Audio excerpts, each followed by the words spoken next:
Hi, my name is Wade Wickus, CEO of Supply Chain Secret Sauce. We are the secret sauce to your supply chain, and we help many companies, specifically in e-commerce, to succeed in their supply chains. On this next podcast, you're really going to enjoy this.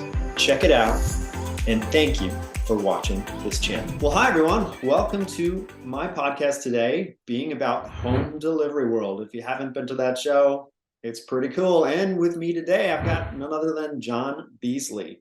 John, welcome to the show, my friend. Thanks, Wade. Glad to be here. Awesome. Glad to have you. And if you don't mind, just kind of give everybody a little overview about your background and more about home delivery. Yeah, of course. Happy to share a little bit more. So I am the general manager here for Home Delivery World. So Terrapin is our organization. We are a global events company, run 10 or 11 events out of our U.S. office, with home delivery being the largest in our portfolio for the U.S. So quick background on me. It's interesting. As an 18, 19-year-old kid in college, I went to school and ended up getting a degree in operations management and supply chain management. And so it's all come full circle a couple of years later now that, my first couple of jobs, I didn't do anything with the supply chain logistics background and schooling, but here I am now working on Home Delivery World, which is a retail logistics event bringing together, thousands of supply chain logistics operations professionals. It's cool. I've been,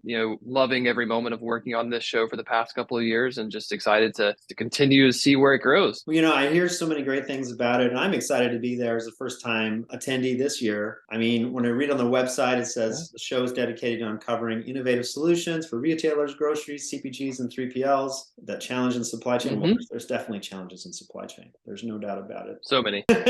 So it's great to get everybody together and talk shop. And it's nice having that, 5,000 attendees, I think, is kind of generally what we're eyeing on at the show, right? So it's kind of, very friendly and comfortable is what I see and understand. Yep. For me, as the vice president of supply chain for the many brands that I represent in my consulting business, I'm looking to solve some problems at the show, looking to connect with people. And it seems like the right venue to do that. But, tell me a little bit more about what you see in terms of some attendance that you've heard, of why people come to the show and why executives take the time. Yeah, there's, I guess, really two main categories, and you can kind of break it down, from those categories as to why someone would come. So, you're a high level, VP level, director, head of, or chief supply chain officer.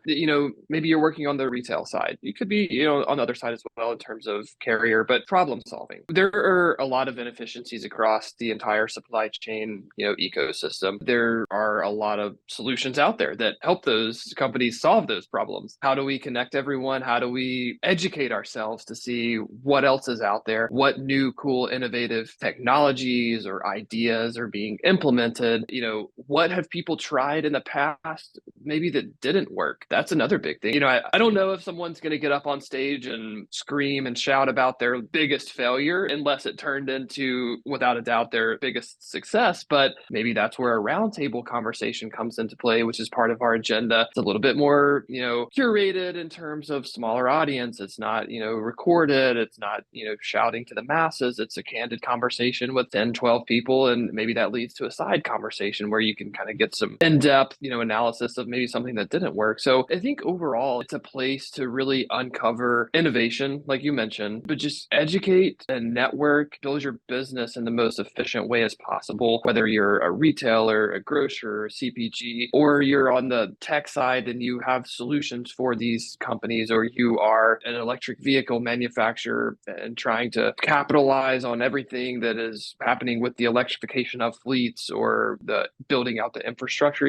It's really educational, and it's a niche market when you really boil it down. There are a handful of really great industry events out there, and having been doing this one for, this will be the 11th year, we've just built some key relationships with a lot of, major retail brands, a lot of key supporters and sponsors and exhibitors who come back each year. And, each year just means that we grow a little bit more. And then next thing you know, it's like you said, 5,000 people on site, ranging from chief supply chain officers at Fortune 100 companies to startups who have one, maybe two people, and just started last year. Awesome. Awesome. It's a strange time for supply chain. We're all focused on managing costs. And I think the return on investment of the show is really interesting when I look at who's going to be there, like Thompson Robotics and some of your tracks. I mean, you talk about real estate, land purchasing, designing your network and your supply chain. So, I mean, there's just a wide variety, but tell me a little bit more about the tracks that you have, because each show has a little bit different nuance. And I'm just kind of curious as to,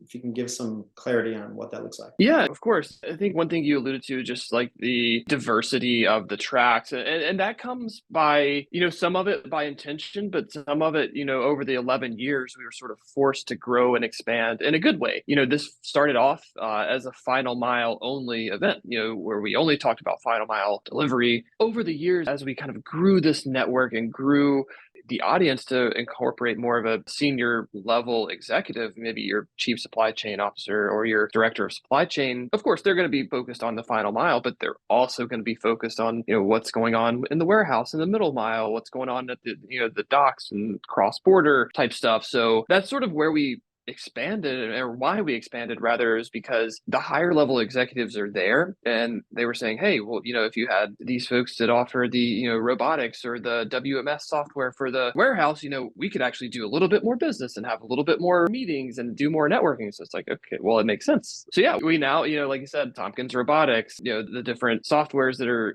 helping these warehouses run efficiently. There's some stuff out there where remote work has been a big thing, but you never think about remote work for a forklift driver. There are companies out there who offer remote opportunities for forklift drivers where, so like, what does the future warehouse look like? That's something that we're going to talk about. Getting kind of back to the final mile piece, parcel shipping looks very different than heavy goods shipping. It's, a lot of times a lot easier to ship a t-shirt from your favorite retail brand to your door than maybe it is to ship your Peloton bicycle to the doorstep. So what goes on there? How do we navigate these challenges, and what are the challenges? What do we need to approach differently about those? What does the future of the fleet look like? Right now we're seeing a little bit of adoption from EVs, but that's the big push the last couple of years. The administration from a U.S. government standpoint, state governments, there's all these incentives, but how are we actually electrifying the fleet? How are we building the infrastructure? So we've got different charging companies who are helping to build that infrastructure, where you can hear from them. What challenges are they facing? What have they done successfully?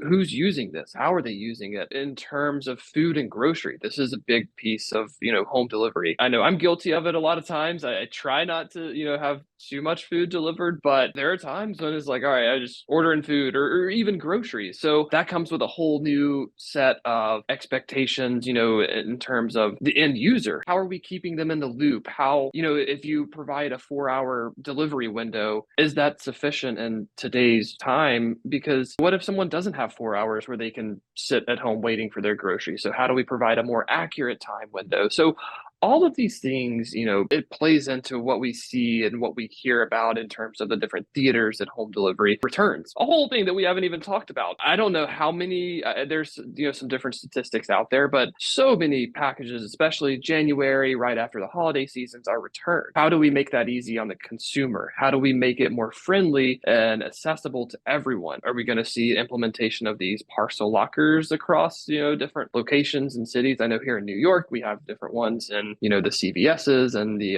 Walgreens and things like that. You can drop it off at, I think, Kohl's and different retail locations. So that's a big piece of what we're going to see. So all in all, I think just combining all these things, parcel, heavy goods, intralogistics, real estate, you touched on a little bit of, I believe, but we've heard really good sessions from companies like Prologis, CBRE, who are really prominent in this commercial real estate and helping manage all of the real estate warehousing distribution center needs. And, could be inside the warehouse or just where to position the retail store. So it's a lot, and it's not overwhelming. I think there's 1 or 2 or maybe 5 tracks for everyone, which is what's so exciting, and why we span 2 days for the event in Philly. That's awesome. Yeah, I mean, from click to delivery, it looks like you guys got it all covered, and all the different aspects of the varied supply chains and the different segments that you guys are covering. It's interesting because there's a lot going on in the market, like you said. UPS this summer, we don't know where they're going to land and all that what they've got going on and all their labor changes and whatnot might happen. So, I mean, it's a great opportunity to get to the show and understand and learn. Thank you for sharing all this information. And I know you've got some big speakers too, right? I read a little bit about. Oh yeah, yeah. Take a look at the website if you haven't already, for anyone listening. But just to name a few, we have the chief supply chain officers from IKEA, from Zappos.com, from Swag Up, from GNC, the nutrition brand, not GMC the truck, but we have a couple of speakers from Walmart, Target, Academy Sports, Total Wine. So again, those are the household names. Those are the ones that everyone should probably know or will know. But in total, we'll have about 220 speakers, and it's going to bring a wealth of knowledge and educational content to the show. So we're really excited about the lineup this year. Awesome. Well, I'm excited to be there. Supply Chain: The Secret Sauce podcast will be happening at the show, so all my listeners will be able to get a feel for what's going on in the industry as we dive into the supply chain issues and solutions that are out there. And what's one thing you want to leave with for the listeners to say, hey, this is one thing, if you haven't thought about this is one reason why you should come to the show? What do you think that one reason would be from your perspective? It's a good question. It is tough, but because there are so many reasons, it's hard to narrow it down to one. But if I would say this, so emails are great. LinkedIn is a great tool for posting, for connecting, for messaging. Phone calls, great. Nothing replaces the energy, the face-to-face interaction of being in person at an event. It's just this indescribable feeling of when you're there. Yeah, you might look at your inbox and see that number keep going up and up and up if you're out of the office, but it always works out because you're making great connections in person.